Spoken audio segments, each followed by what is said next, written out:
A brief disclaimer. Parts of this interview discuss publicly traded securities. This discussion is for informational purposes only and does not represent investment advice of any kind. At the time of recording, the principals of MJ Research Corp. had long positions in Columbia Care, Cresco Labs, Curaleaf, Green Thumbs Industries, Harborside, Mercer Park Acquisition Corp., Schwaze, and WM Technology. The principals of Eighth Revolution have multiple positions across the industry.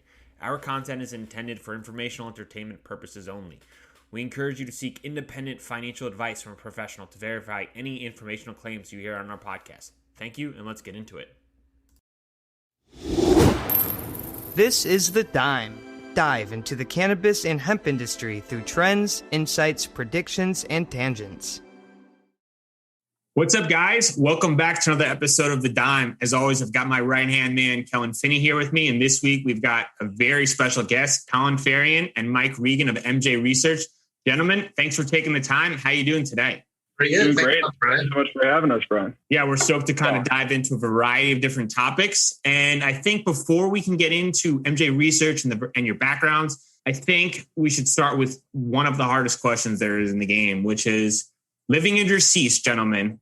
Who is your ideal cannabinoid session with? Colin, go first. Ideal cannabinoid discussion?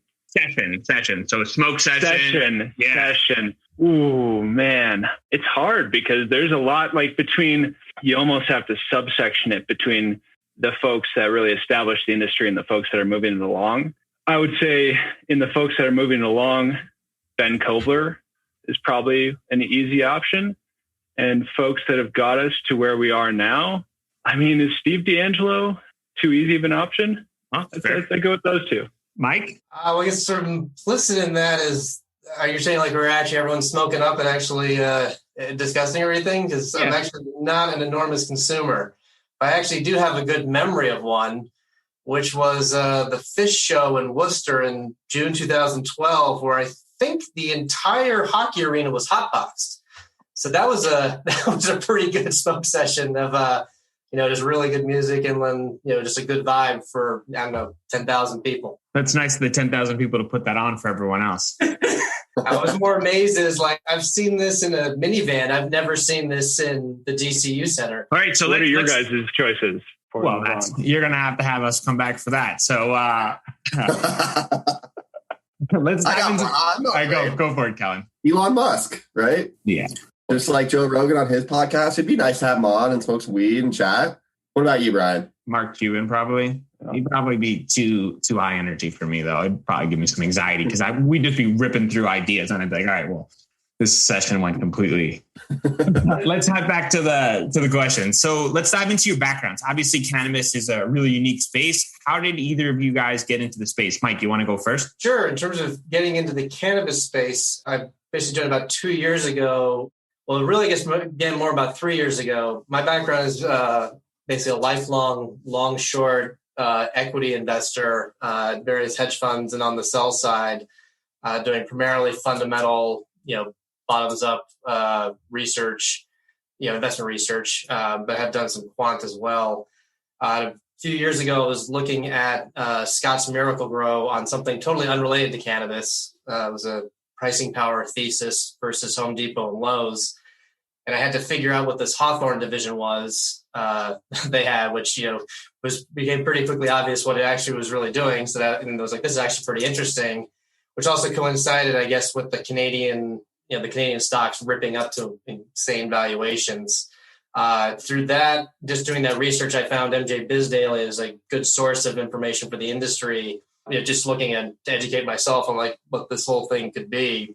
And then they had a job posting we're launching a premium financial service. We need someone, we can teach you cannabis, but we need someone who knows everything that's not cannabis, financial analysis, company strategy, valuation, things like that. So I joined them in 2019 to write for their premium investment service. They were calling it Investor Intelligence at the time. And then that was going great until COVID hit, and they had to retrench given, that there was no conference in Vegas, no MJ BizCon. But I still thought the general concept was a good idea, and got pretty convinced of the overall long-term macro freight train investment theme, for the next 10, 20 years, I think cannabis will be a pretty interesting investment theme to know better, and has a lot of market inefficiencies. So I've launched MJ Research Co. to basically continue that concept of, institutional, professional grade investment research on this nascent industry that's, going to have a lot of legs to it, and, a lot of long and I think eventually short opportunities across both this sector and other sectors, and, whole supply chain, and disrupting traditional industries as well. So that's basically what that brings me to here. And I can let Collin jump in on his thoughts. So I started pretty traditional finance background up in Craig-Hallum in Minneapolis, which is a boutique research-driven investment bank, and was lucky enough to get hired for a long-short fund in Boulder, Colorado. And after a couple of years working, doing equity research analysis on the buy side, I actually underwrote a company called M. Hardeen back in 2016, 2017, or 2015 maybe. Regardless, this was at the time when cannabis companies were literally grown out of a storage locker in Boulder. They had rented out 3 of them, tore down the walls. They had this huge cultivation just right off of Pearl Street, which is downtown Boulder, if you're familiar. So underwrote that. That did not go well. You can still, I think it's publicly traded at this time, but sparked my interest in the industry and moved from equity research and want to get a little bit more empathy for the operator roles. So I switched into the cannabis industry, where at first I had co-founded a company that was doing computer vision over crops called Deep Green. We were detecting pests and pathogens and doing a bunch of IPM work with companies. And that transitioned into a role at Urban Grow, which is a picks and shovels company, where I was directing all MSO accounts, doing strategic operations for cultivations, and then ongoing operations for cultivations, like maintenance, IPM, and then design strategy. And then I found Mike probably a couple of years later, listening to a podcast, and was thinking that I want to get back in the investment world. And so I reached out to Mike and said, "Hey, I want to build the exact same thing that you're building. Would you have me?" And here we are today. A true cannabis love story. Let's dive into MJ Research. What is the value that it brings to the industry, and who does it really target from an informational sense? Like I was saying, we think we're stronger together than apart as well. So it's this will work. Our strengths sort of complement each other. Just in terms of, I have more experience, living through the internet boom and bust and resurgence, and the housing boom and bust, and multiple market cycles, and looking at every industry. And Collin has super deep knowledge on the plant and cannabis itself. In terms of the firm, we're basically trying to target accredited institutional grade, or just institutional investors. We're basically providing what the research that we would want if we were running, a fund, or if we were at a fund and we're like, "Hey, this is the morning email to my portfolio manager, the things I'm seeing that we should be doing." We're basically trying to bring that institutional level, professional grade analysis to this sector. Because we see a need for it, and as it increasingly matures, I think that's also, there's going to be an increasing demand for that among a lot of investors that currently can't, because of the federal legality of their own, investment mandates, or the, where things trade, they can't invest directly in the space. But we think that's going to keep changing with increasing legalization. So, and on top of that, it's a very, very complex space, especially on the capital structures. We can go into that later. I've never seen capital structures this complex. The regulations are always changing. It's a bunch of micro markets. So that's basically what we're trying to do. So we're providing, we're sort of mentally divided into tools, which are, the things that investors need if they want to, truly have accurate, actionable information, to sort of make their own decisions.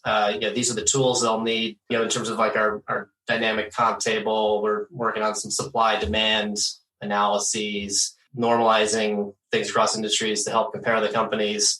And then also, just actionable company specific research. Like, we think this company is interesting, you should buy it.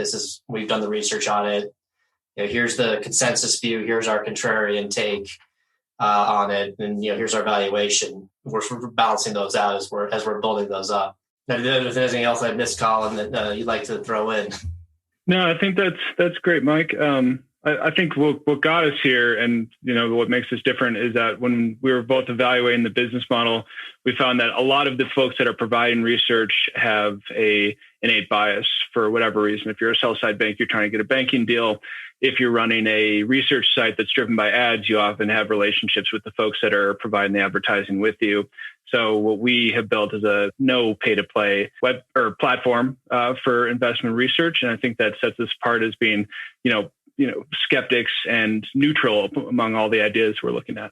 So before we dive into some of the trends, do each of you have a favorite operator from like a large scale and a small scale that you're kind of rooting for, or one that's kind of caught your eye that you have some information that you can share that just kind of gives some insight into some of the tremendous value that MJ Research brings to the table? Yeah, I'll start. I'll do a contrarian one to kick us off, especially right now. Cresco Labs has been trading down pretty significantly. The capital structure is not great. The financial disclosures and accounting have been not great. But an operational standpoint, if you look at their organizational structure and their team relative to the other MSOs, they're about as mature as it gets. These folks have an entire lean manufacturing division that's going out and figuring out how to optimize processes from dispensary down to cultivation. And this is a team of 25 to 35 across the entire. And GTI has a similar organizational structure, but honestly, it's been mostly replicated from the folks across the street at Cresco Labs. And they do really deep data analysis on every single decision that they're making, which I think is a unique differentiator, whereas everyone else in the industry seems like they're just trying to keep up with operations. And it's like they're going to throw a reverse osmosis system in their cultivation just because they don't exactly know where the city water is testing at, and they think that might be a fix. Whereas you're going to have Cresco Labs is running individual pilots in a single grow room at each of their cultivation facilities and then making that decision, which is something that's always really impressed me. Mike?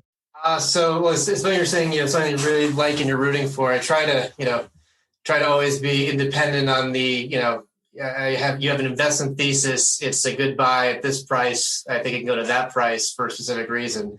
What I'll go into a little bit that we wrote up for our premium clients a couple of weeks ago when it was about 16 was Weed Maps, which now is just de-SPACed. We wrote about when it was still Silver Spike, but looking forward on it.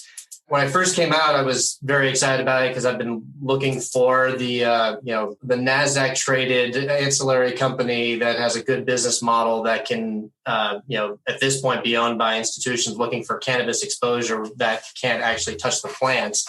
And also doesn't have a lot of any of the questions around, supply and demand on the plant side. And then when Weed Maps came out, we started writing it up actually back in January. And those early write-ups are actually available for, they're free. You just have to sign up. The concern was always that the illicit stores that they had in the past and the investigations as to whether they were still aiding and abetting that. So first it was saying, they removed all the stores back in 2019 in California that were unlicensed. And when we started doing our research, we actually then found that there was, some stores that seemed to be taking advantage of a CBD only loophole where the listing is CBD only. But if you look around at other sites, if it's a store at say 123 Main Street CBD, there happens to be 123 Main Street THC at the same address with the same logo. It's like, you're not selling THC on Weed Maps. So yeah, you're not breaking any laws, but it looks like you're doing something else on the side. Then it was like, this seems a little too risky because you can't capitalize revenue that could vanish overnight, right? If there's a risk that government cracks down and says, okay, 300 of your listings have to be taken off immediately, then investors don't like that. And what we actually discovered then in May was they seem to have actually cleaned up, all those listings that we had originally found back in January were then gone. And then on top of that, they also removed the unlicensed stores in Canada, which then if you actually do the math, it looked like all the Canadian revenue was unlicensed. So they basically abandoned all of the Canadian revenue. And that actually, in my mind, is a huge positive because it shows that this management team is actually serious. They're actually walking the talk, essentially. So then that actually then lets it have a higher multiple if the revenue stream is truly clean in that respect. And it also forestalls that the investigation from the the subpoena from the DOJ, if they're actually saying like, the thesis is we're a partner to the industry in terms of, or partner to the regulators in terms of only having licensed stores. So then taking that risk away, then you're just left with two-sided market, high barriers to entry on that in their markets where they dominate, generating 25% margins with a pricing story that they're both increasing the value and showing that their products are, deliver more value to their customers and raising the prices on that, which is a huge benefit for margin expansion. And then also the upsell on, software as a service, the adjacent software technology that dispensaries need. So you combine that, and then it's also, trades on the NASDAQ, doesn't actually touch the plant, doesn't pay 280E taxes today. If I'm a big mutual fund that just wants to own a tech company that happens to sell to the cannabis industry, but is not a cannabis company specifically, I can actually buy it. That all sets up for what I think is a pretty interesting long case with a good business model that generates cash, that is actually earnings positive after taxes, and has still then benefits from the overall cannabis long thesis of increasing penetration across the U.S. So that's it in a nutshell. Won't go into sort of where I think the stock will go. We'll have to keep something for the premium clients in terms of our actual upsides and downsides and the risks and the such. But that's it in a nutshell. That I think that's a pretty compelling case in cannabis right now and the cannabis sector overall. Hopefully it wasn't too long-winded. No, I think that's really strong. And I think you did a really good job of teasing at the end. If you want to see, the other information, sign up and we can plug the link right there in that moment. So I think you did a really good job there. So let's kind of get into some of the trends that you're seeing from a macro standpoint. Obviously, like you were saying, Mike, the cannabis industry's got a variety of different issues between 280E, the state-by-state issues. So what macro trends are you using to kind of overall guide the industry and kind of shed some light on that approach? Just in terms of overall macro trends, it's more, understanding the individual markets and, sort of the individual margin structures of those on a macro basis. And this is more longer term that, the trend has picked up recently, but I don't think it ever really went away. It's just was dormant for a while. Will be consolidation, right? There's, in 10 years, there's probably going to be fewer larger operators, at least on the public side versus the ones we have today. You've already seen, Trulieve is acquiring Harvest. Someone said they're like, oh, this means mega mergers are back. It's like, I don't think they ever really went away. It's just that the industry will consolidate over time. This one just happened to happen now.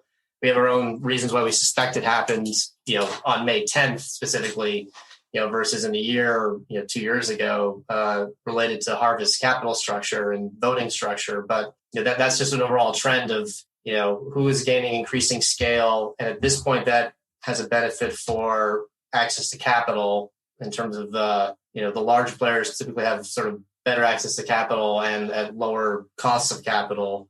That probably won't always be the case, though. If we have increasing legalization or safe banking, that's more of a macro trend of what levers within the companies actually start to change. And actually, we just wrote this up about inflation and cannabis. Cannabis currently has sort of the cottage industry nature of it, and the nascentness of it leads to opportunities long-term to, improve with scale and new processes and automation. A lot of, they can probably cut costs in a lot of ways. And that's more a longer-term trend that we've been looking at. And actually, Collin, you're probably better to speak about the scalability questions. But we're sort of looking at who can operate efficiently, and that doesn't necessarily mean who has the highest margins today. Because I could have 100% margins tomorrow if I fired everybody, and June would be a great month. But then July would fall off a cliff, right? You can't operate a business that way. So just because you have high margins today doesn't mean that you're necessarily going to be able to maintain those margins as your business gets bigger or as the time changes. So I don't know, Collin, if you want to reflect on some of those concepts. Yeah, I'll start with macro trends that we've been looking into. I can note are the scalability and then supply demand. And so the scalability side is just that, you guys know as well as anyone that MSOs at this point are much closer to startups than they are to established public companies like incumbents and industrials, right? So when you look under the hood at these companies, it's just mayhem, like they're scaling quickly, they're hiring quickly, they're acquiring companies, and it's just like from the outside, it looks really neat. And when CEOs go and tell you, like, we've got plans A, B, and C, but when you look at the inside and like, going into the offices, it's like people are flying all over the place, not enough desks for people type of structure. And so you look at the scalability, it's often that how disciplined are they being about making sure that their business grows? Because often in that dynamic, you have counter issue of making sure that your business can scale is going to hurt your near-term margins. And that puts this, this like temporary bear thesis in front of investors where they're like, well, their margins are not nearly as good as X, Y, and Z. But in reality, they're prepping for the next 5 years, whereas companies X, Y, and Z are only prepping for today. And I think that's really important piece that you have to look at when evaluating these companies, because you want to hold them for 5 to 10 years. There's plenty of upside as the industry continues to grow. And so that's one of the macro trends we're looking at. It's everything from like, do they connect their ERP to their POS and their retailers, right? Like, is the POS and the retailer connected to a live menu that's got real integrations, or are they basically selling inventory on their live menu that they don't have, that their dispensary that ticks off customers when they go to the store because the product isn't actually there, right? This stuff happens all the time. Then the other item is supply demand, where, the companies that have the best gross margins right now are usually in states that have limited license and high flower prices. And so we've been digging into looking at the potential supply in any given market relative to the demand today and then the demand 5 years from now. So just assuming that the entire per capita population of an individual market, say like Colorado, scales to maturity. And wherever that maturity is, Colorado continues to grow. So it's kind of interesting to see that move on. But if you look at a state like California, where we're doing a deep dive on right now, the potential capacity of California, they could plant more cannabis than the entire state would need multiple times over. Now, it doesn't necessarily equate into low prices because not everyone's putting plants in the ground and not everyone's actually using their licenses. But if they wanted to, and as more legislation comes on to allow more outdoor grows and greenhouses in these, perfect agricultural markets or submarkets like counties, Santa Barbara, Ventura, Monterey, Sonoma, that will change the entire direction of the pricing. And eventually they'll be supplying to the entire country. But for now, it puts risk on the near-term pricing trend. Hi, y'all. I'm Joe, host of Casually Baked, the podcast. If you're looking for a one-of-a-kind cannabis-infused getaway, I invite you to join me in the beautiful wine and weed country of Sonoma County, California. As a cannabis lifestyle guide, I've cultivated a one-of-a-kind farm stay experience where you can enjoy the casually baked lifestyle and the magic of sun-grown cannabis farms and vineyards. Now, if you're into wine, weed, or both, get ready to have a high time customized just for you. Learn more at casuallybaked.com/travel. That's casuallybaked.com/travel. I think that's perfectly said. And I want to dive into Kellan because I know we've been to some operators that are one of the largest in the space and been overwhelmingly surprised by the way they handle their business. And we kind of were blown away to think that like these guys are doing tremendous numbers. And we got in there and it's like you were saying, Collin, it's chaotic. And we kind of looked at each other like, wow. And it's one of those where we just kind of got like an inside look and just couldn't believe how that was going. So Kellan, you want to shed some light on that experience and kind of piggyback off what Collin was saying? Yeah, that's funny that you brought that up because that's exactly where my head was at. And I was also debating. I was like, probably shouldn't say the name of the company or, or anything like that. But it's completely accurate, right? Like we went into their facility and checked it out. And I was just like, what are you guys doing? I was like, this is a total dumpster fire. This is one thing. You guys are not doing that. I was like, all of this other stuff you guys already bought, no one unboxed it. It's just sitting here in a corner and you're outsourcing that. I was like, what are you guys doing? And so it's absolutely insane. And just like you said, people are running around. They're like, we don't have enough boxes for the cartridges, like the wrong cartridges. Like this order was supposed to go out yesterday. And they're just all like, what do we do? And it's just insane. And they need high quality people and the training and all these things are just so underappreciated.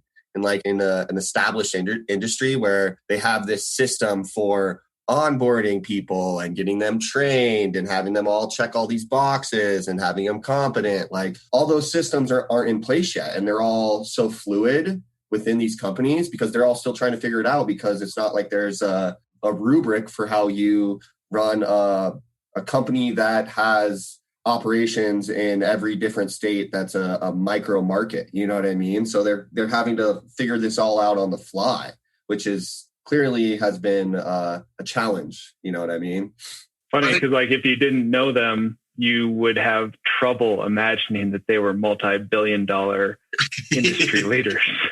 We kind of assumed that they'd be so much more put together and that none of these issues would arise. And then we kind of like took a step back and we thought about it. It's like they're scaling so fast that they're not even able to consider it, right? They bought us equipment because someone made that decision. And then, as Kellan said, he's like, they've got $1 million paperweight in the corner just collecting dust. And they need that piece of equipment that they're outsourcing because likely the person that made that decision got hired and moved on to the next role. And then the person that came in was like, I didn't buy that. I don't know where that goes. And I mean, this is the part of the industry that kind of excites me the most, because unless you've been there, you don't realize that like, that's all easy money that they're going to, once they get like in a rhythm and start optimizing. Yeah, I think that points to, I guess, two other trends that we see. And the first is, cannabis industry is not just, people growing the plants and selling in dispensaries. It's the entire supply chain that will need to grow up along with this. Like part of the reason it might be so chaotic is that there isn't the go-to, a normal company just calls up, the go-to outsourcer, like, hey, we need this to be done. Just do it. Okay, fine. They do it. There's a whole supply chain that hasn't been built yet that needs to be built. So it'll be all these other companies that, we don't actually touch the plant. We don't actually, we service the cannabis industry and help them better organize it.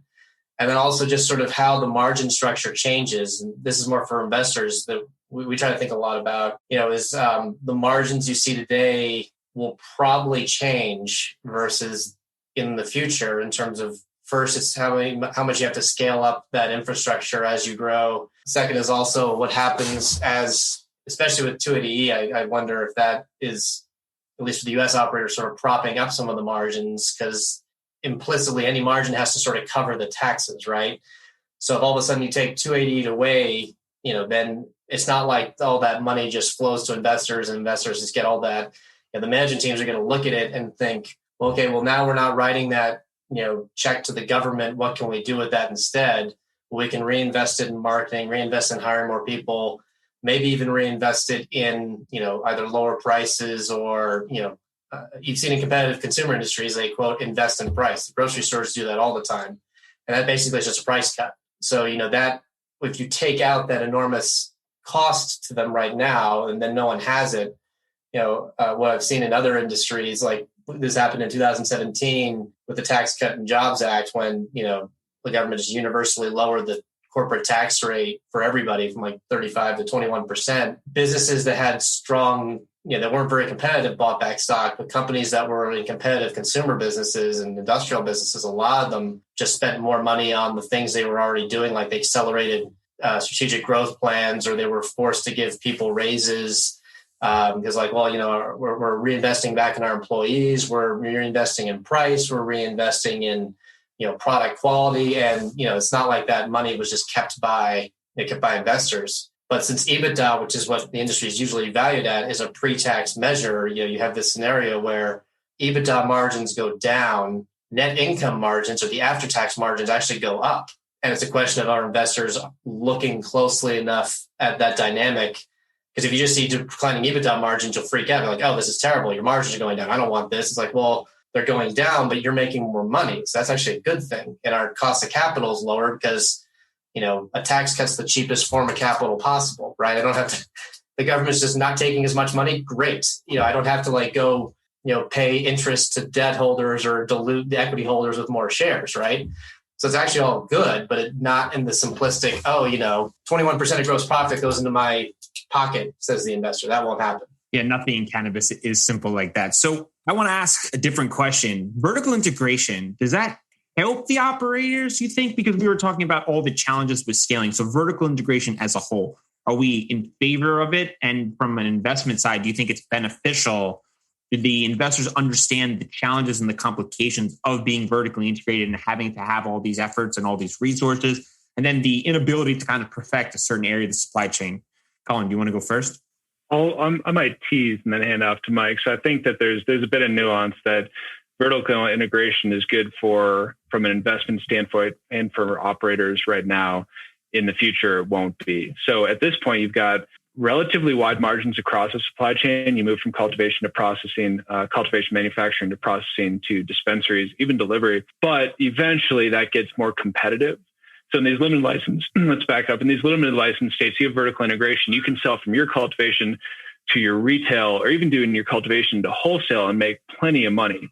Now, you see margin compression when you look at a competitive market like California or Oklahoma, even Colorado, with the exception of this year where margins have gotten better, back to a better place. But take California, for example, when the prices go down, you see margins getting squeezed across the supply chain. It generally starts further downstream and then works its way back up, and you have a shakeout of operators, which is not obviously great for investors. But if you're in Pennsylvania, you basically make money hand over fist. Florida's a better example because you're vertically integrated and because everyone else is locked out. Now, I think in the future, as it gets more competitive, more players come into the space and more people are specialized, like there's a very low probability that someone that has operations in 12 different states and has vertical integrations is going to be able to compete with a herbal in California, right? It's a super well-run business run by people that have former experience in food distribution.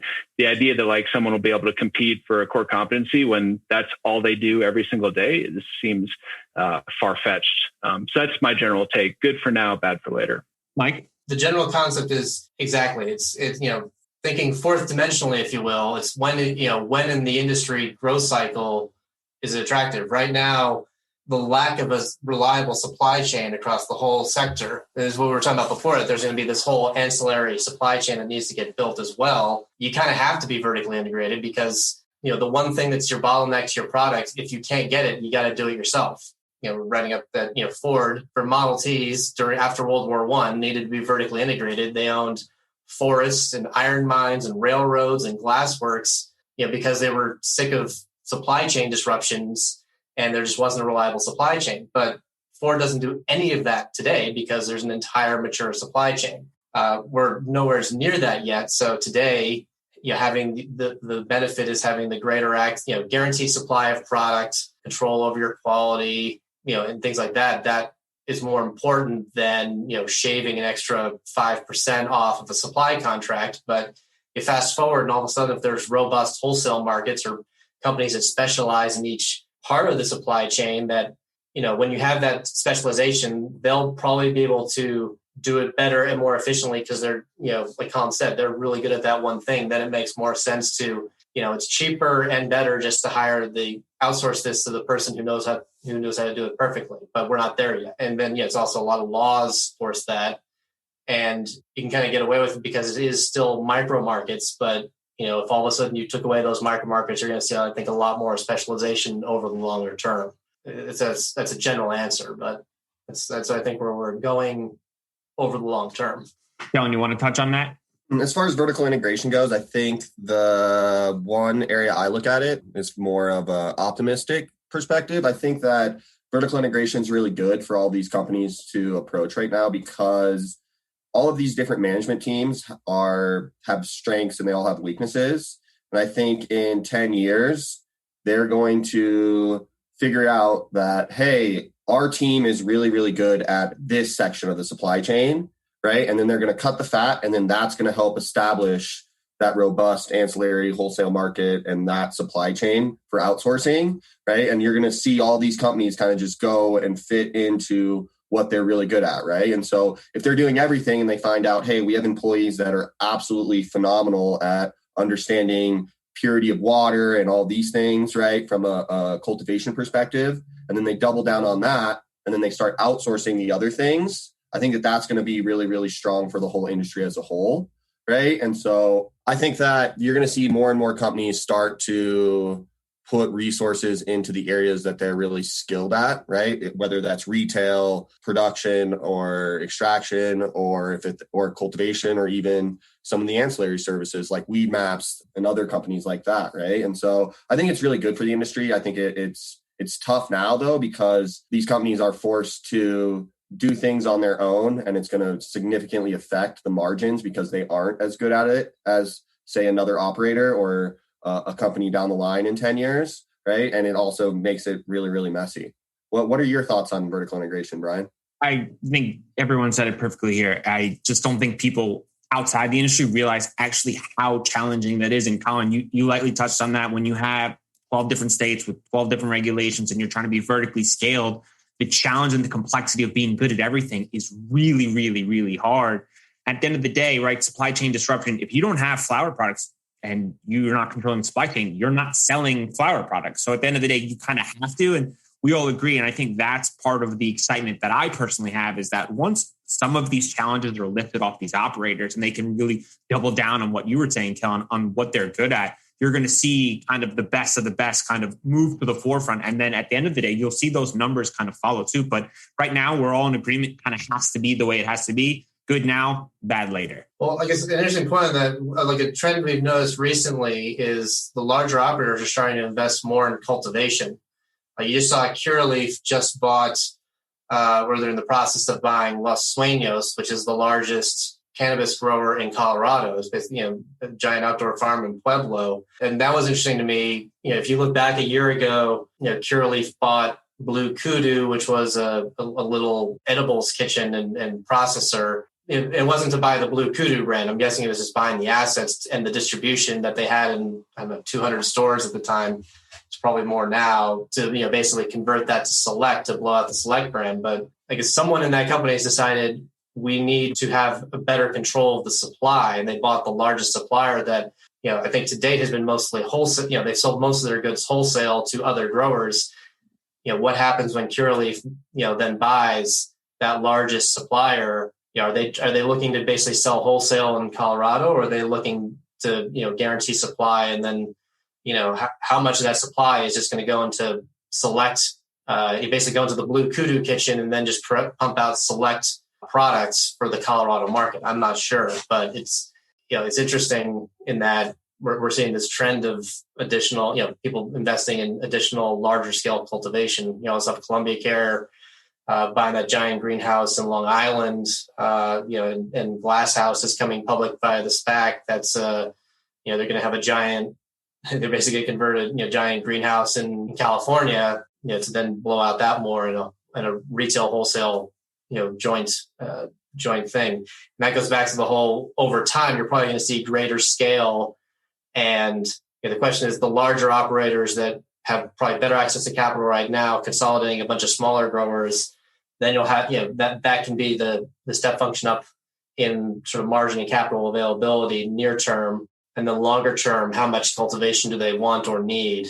But that's a far longer term question. There's plenty of cultivation to consolidate in the near term. What's the saying go? Like better to have and not need than need and not have. And kind of when you relate it back to the pandemic, when you would go to the food store and there'd be nothing left, but like a couple like leftover pieces of bread, and people are like, well, I guess this will do. Sometimes it feels like when people go to a dispensary and they're out of products and there's like a couple random pieces left, people are like, well, that's perfect. Like I came here, I waited in line for 2 hours.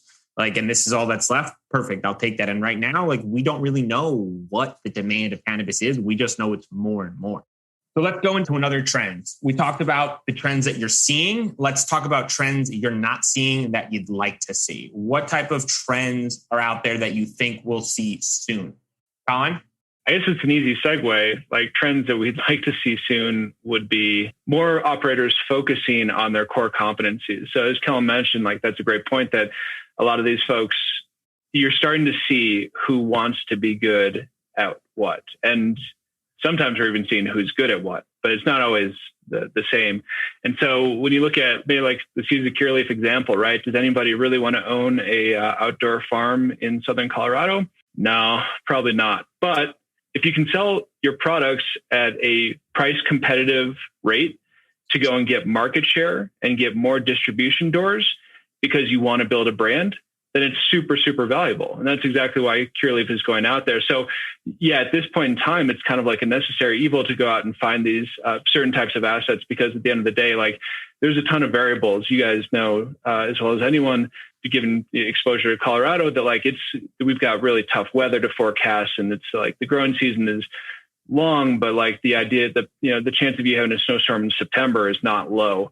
And you're literally out there hand picking flower at that point, the day before the snowstorm comes, because you've only had a day of warning. Coming back to the point though, seeing folks that go into focusing on their key competencies which you've seen. I think you use like Cresco with wholesale. They've shown that they really want to focus on pushing wholesale and getting distribution doors. And that's fine. And that's great. There's a place in the market for that. I think you've historically seen like Jushi focus on retail. That's starting to turn a little bit because they want to build margins. And so they started to get more cultivations. But I'd like to see more focus on core competency going forward. And I realize that it's not, especially rational at this point because you have to own across the supply chain, but it'll be interesting to see how that pans out in the future. Mike? I can basically think of two of them. The first one, and we're starting to see this, but I mentioned before, is just the complexity of the capital structures with so many warrants and options and converts that I think the overall industry will benefit when those capital structures are simpler and the share counts are simpler from just higher multiples. As at this point, I guess most of the investors either don't know or they're close enough to it that they've already done all the math. But as this industry courts more and more institutional investors, it's a question of whether they'll be able to sort of wade through these very complex. And it's more of the dynamism of the share count, right? The share count changes as the stock price changes, right? That's basically what the warrants do. So, if you're doing a valuation on a company and, you think there's 100 million shares, well, yeah, there's 100 million shares at $10, but when the stock doubles to $20, all of a sudden, there's 15 million shares and all of a sudden it's not $20 anymore. It's, it's $15 or something like that, right? The industry will benefit overall to the extent that they can use less and less, issue less and less warrants on future capital raises. And I get that that's been in part the capital constrained nature of the sector. So it's slowly happening, but that'll think it will benefit the industry. I think, more traditional companies in that supply chain aspect, we'll start to see more traditional companies start to look at supplying this space as just another customer. I guess the money laundering laws and the banking laws, that can complicate things, and, or the insurance, it may be perfectly legal to do something, but you call up your insurance agent and they're like, well, if you supply this cannabis company, all of a sudden your insurance rates are going to quintuple because, this is crazy risky for us. We're not going to let you do it. So it's effectively, you effectively can't service them. I think that's a trend I would like to see change, is just the industry gets more, more normalized. Just like it's just a standard consumer pharma product. It's going to have a whole agricultural industrial supply chain, just like any other business. And it needs to be supplied by, you do the exact same thing for soft drink company. Why can't you do it for, this cannabis company, right? And I think that's coming, and that's the trend. I'd like to see more of that. And I think you will see more traditional companies start to get involved in the space over time. Guys, I want to talk to you today about one of our new partners, CESC. CESC is a nonprofit organization providing a compelling and complementary alternative. They represent the ability to harness a flexible, collaborative approach to scientific advancements. They are comprised of leading doctors and researchers in the cannabis and cannabinoid science space for almost a decade. Their act first, talk later operating principle has now led to a successful series of disruptive innovations in the cannabis science space. They need your help now. Join them, collaborate with them, or support them. Go to thecesc.org to get involved now. Together, we can change the world. Can I end one more? Do it. This is not investment based, but lower THC product. We don't all need to have 25% THC flower or 100 milligram THC drinks. This has got to be a thing of the past.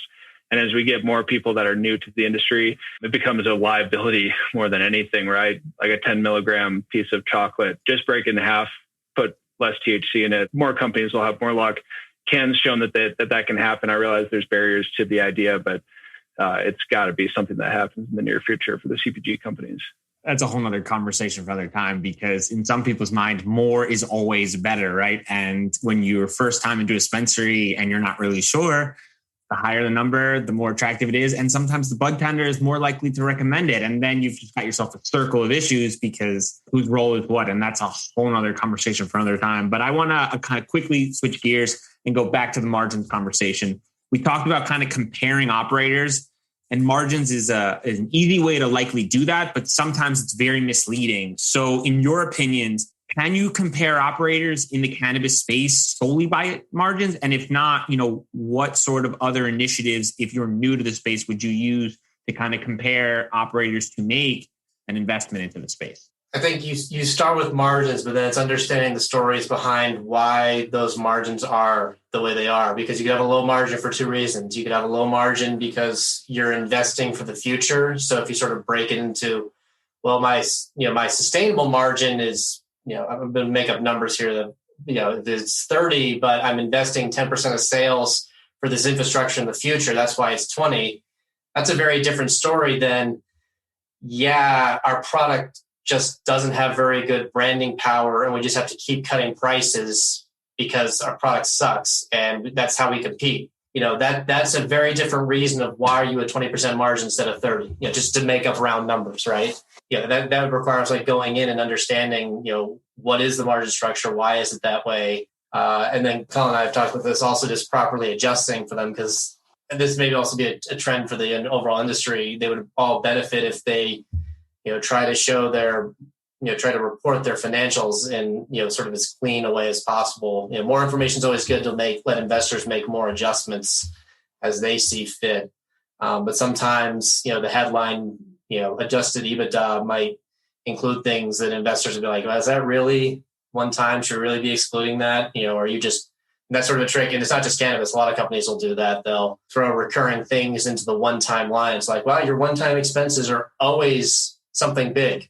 The individual thing may be one time, but like you always have a big one-time expense. I'm just going to keep that recurring, right? So it comes down to understanding why they are the way they are. And then I think longer term, comparing it to what similar industries do that aren't even in your same space, right? If, most consumer companies are earning more like 20% margins, how sustainable is a 40% margin? Well, that's the question. And then saying, okay, well, it's different because of this, this, and this. Okay, well, this probably goes away. This may change. And this actually may be permanent. So maybe it's, 30. I mean, I'm just, just throw around round numbers, but that concept of what's the story behind them. I mean, you do also have to compare them both on the level, but also the sustainability. That's what I think is most important from like an investment standpoint is it's great what they are, but what are they going to be? Collin? Yeah, I think that's a pretty inclusive answer. We would add that like we do checks, behind the margins of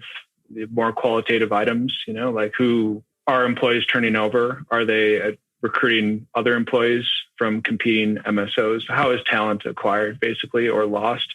Where are they investing on their infrastructure side, whether it's capital equipment or they're investing in technology platforms to make, as we talked about before, the scalability, everything more efficient. And then generally, how do they make decisions, which is a tougher one to gauge because you kind of have to be speaking with the core operating team, because generally from the executive team, you get like a pretty templated answer about stuff like that. But you can kind of parse a lot of the takeaways out of looking how historically they've made investments in the past, and then even how they shape those investments in the public view, because obviously there's always a deeper read than what's in the press release. Yeah, I think those are both really well said. And I think that's exactly the value that, your team brings to the space. So I would encourage anyone who's kind of interested in learning about the industry to kind of dive into MJ Research's platform and to kind of get involved, right? Because the only way to really know is to work with experts like yourself to kind of go there. So before we go into prediction time, we ask our guests a couple of different questions. We'll start with you, Collin. Biggest misconception in the cannabis space? I think we've touched on this quite a bit in the podcast. It's that these billion-dollar industry leaders are all buttoned up and smooth sailing, and it operates like Apple or some other big industry incumbent. I think that is misunderstood, to say the least. Mike? I guess from an investor perspective, I guess maybe you see sometimes this more in some of the companies themselves, but the cannabis industry is its own unique thing, has its own special valuation metrics and special things. As I see it, it's a rapidly growing growth industry, but it's still, a consumer product with, a capital intensive supply chain that needs to be built out, and a capital intensive business. And you should view it within the lens of whatever of the consumer or industrial or agricultural portion that, you have to figure out which individual company is actually what it has more or less of each of those things. But it's not like cannabis is really special because of this. This is from the business standpoint, to be clear. It's a consumer product. It's rapidly growing, but if you're going to do valuations, you should look out to when the growth slows down. So look out 5 or 10 years and then put normal consumer multiples on that 5 or 10 years out and then discount it back. But it's not like, this should trade at 50 times revenue because it's cannabis. It's like, no one should do that analysis of like, I think it's going to go to 55 times revenue. The reason you do that is because, putting a normal consumer multiple on the far out growth and discounting it back implies 50 times a day, but it's really just, 3, 4, 5 times revenue, or, a more reasonable net income PE, 20 times PE on my 2030 estimate, right? That's how it should be viewed. And that's how we try to view it as, what do you actually do? Okay, you cultivate a product and then you process it and then you sell it in a retail establishment. How does that compare to other companies that do something similar? If you could sum up your experience into a main takeaway or lesson learned to pass on to the next generation, what would that be? All experience? Yeah, like any experience, something that you've learned in the cannabis industry that for the next generation you wanted to pass on a lesson, something that a wide-eyed freshman walking into a college who's eager to get into the cannabis industry and they're ready to start their career when they graduate. What lesson have you learned or main takeaway that you'd want to pass on to them? Something that you could share as like a guidance lesson. I've got 2 sons. They're not quite college age. They're 9 and 11, but I try to do that every day in terms of like, what am I trying to teach these kids to prepare them for the next 30 years? And it's, I don't know, my general concept is to, think critically for yourself, study history to see what has happened before, because human behavior tends to, I think, repeat itself, or, people tend to operate in patterns. So get good at pattern recognition, but also then think critically for, don't just be stuck with certain analogs of the past, like, this cannabis example is like, alcohol was prohibited and then went legal. It's going to look exactly like that. That can be a model to help you think about what will happen in the future, but you still have to think critically, and I guess the other key lesson is just to always try to disprove yourself, right? It's the logical concept of like with the black swan example, the 1,000th white swan doesn't prove that all swans are white. It's that the one black swan disproves that all swans are white. So try to find the thing that, if this is my hypothesis, what would disprove it? And then look for that. But those are the general lessons I think apply in sort of any environment and help you react quickly to the macro hand that the world deals you. Well, I don't think I'm going to top the Nassim Taleb analogy life experience. I'll go higher level just because I don't want to compete. But I think it's, it tends to be like that stereotypical phrase of like, building your network is, I think network is net worth, right? But what I've learned, especially through like coming through equity research and then getting into the cannabis industry, is always that there's always someone that's smarter than you that's going to be able to provide you a ton of information that will shortcut your ability to get to where you want to go, whether it's in a career or a life decision or whatever it is. And if you are proactive on reaching out to those folks, more often than not, surprisingly, they're willing to share their advice, which has been, I think you realize that as you get older and older, but like being able to find those folks that are willing to just help, despite even like not necessarily having a full relationship with you. First off, it builds a relationship, but then second off, it gets you to where you need to be much faster than if you were to go out and try and do all of the digging on your own. So I found that valuable both in cannabis, but then also just in having like general mentors from my past roles at older companies. And it's been super helpful. Those are 2 of my favorite answers that I've heard so far since we've done that. Last time either of you have consumed any cannabinoids? Last weekend, I tried the cookies pancakes. I actually have it right here. It's sitting across my desk. But yeah, it's called Cookies Pancakes. I'd never tried cookies before, so I just wanted to see what it's all about. It was relatively new to Colorado, I think like last year. And I know the farm that's been growing the strains.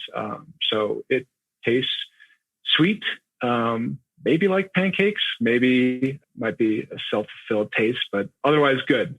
Farm grading is a good. Let's see. I think about a week ago, I had an edible, like a little gummy. It was fine. And then, went to sleep soonish afterwards and had a nice sleep. So nothing crazy or exciting. The sleep edibles are the best cool edibles. The hypothetical smoking up with Trey Anastasia, which, from the beginning of it, that We'll see if that ever becomes a reality. The full circle experience. All right, prediction time. 2030. Which big operator outside of the cannabis space has now entered the cannabis space and taken a big position? Are we talking operators to ancillary? Yeah, so it can be anyone that's currently outside the cannabis space that has aggressively moved in to try to claim some market share in any of the verticals or any of the revenue opportunities in cannabis. I'll go first. I'll do maybe a sleeper and then an obvious. Sleeper, I think Mike and I have gone back and forth on this, but we're going to see packaging companies live in this oligopoly of like 5 that own the entire market share. And the idea that someone's going to innovate something completely new and special when these guys have been doing it for decades or even longer seems like it'd be really, really tough. And so I fully expect that, the balls of the world will be going in and taking a run on all things packaging, especially given that right now you have just so much just like wasteless plastic, and it's really hard to build a packaging company in the first place because molds cost a ton of money and you can't really raise startup capital for it because it's a relatively low margin business. So I like that one from the outside. And I would say I'm not sure, the CPG company just seems like too easy. So maybe I'll hand it off to Mike. I'll come back if I think of a better one. Yeah, the easy ones are probably, big alcohol and probably big pharma, with the caveat that this all depends on what, future regulations assume, right? 2030 though, which one? If you had to take a company? Assume by 2030, there's general legalization and interstate commerce, then you would look for someone with large distribution capability. The obvious one there is Amazon. I'm not saying that Amazon is a cannabis stock by any means at all. We're going to remove that part. I'm saying do not go by Amazon for the cannabis long-term option opportunity. That's insane. They did just quit testing their employees though. Well, that's the thing. But here's the thing. To my point, exactly, that is actually significant in that, look, they see, what is Amazon? Amazon is basically a distribution platform of stuff to your house. And they just want to get more stuff through their pipes to your house. So that actually makes perfect sense, assuming the laws go that way and, they're already set up for it. It's just another brown box to them, right? So yeah, the larger companies moving back. So I don't know if you saw GM also is not going to, test for cannabis anymore, which I think is a positive. That's part of the whole normalization angle. But so that, that comes, but again, that also assumes, it makes a million assumptions between now and 9 years out of how laws actually happen, right? But that's probably one. And then I think this is more on the supply chain aspect. You'll see more sort of just traditional companies having when we also have a cannabis division, or it's just even just an agricultural division that, here's our 5 divisions. We've got our oil and gas division, we've got our aerospace division, and now, we got our plant division, right? Which encompasses everything. You'll see stuff like that. But I guess that's less sort of the one company that'll get into it. But I'll throw out Amazon because they are involved in everything now. Why wouldn't they be in the future, right? Kellan? Amazon was the one I was going to say. So, but I had a backup one. Just because, they're going after the healthcare industry. Amazon's goal is to conquer the whole world, and cannabis is part of the world. So, I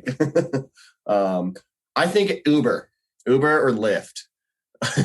I know that delivery has high margins, and I think it's a really, really attractive business in the cannabis space, right? From a startup perspective.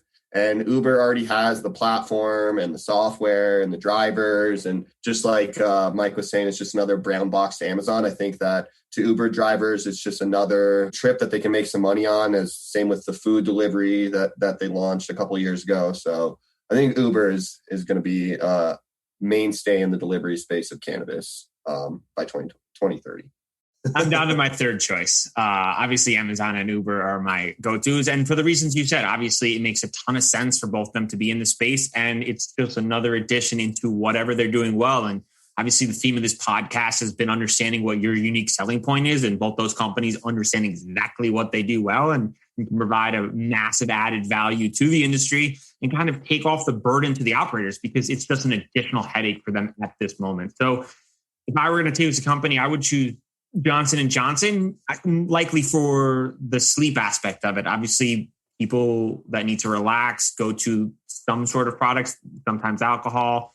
And from a sleeping standpoint, if there can be some advancements with the CBN and some sort of concoction to help people go to sleep, then obviously these large-scale companies are best positioned with their assets now to take advantage of that. And I think that'll be the easiest way to adopt. I think from a mass consumption standpoint by 2030, I don't think it'll be heavy THC personally. I think it'll be one of these other minor cannabinoids that it just becomes a mass adopted and is looked at as like another vitamin into the asset, into the body. So that's my standpoint. Gentlemen, before we wrap, tell our listeners where they can learn more, where they can get involved and get some of this information from MJ Research.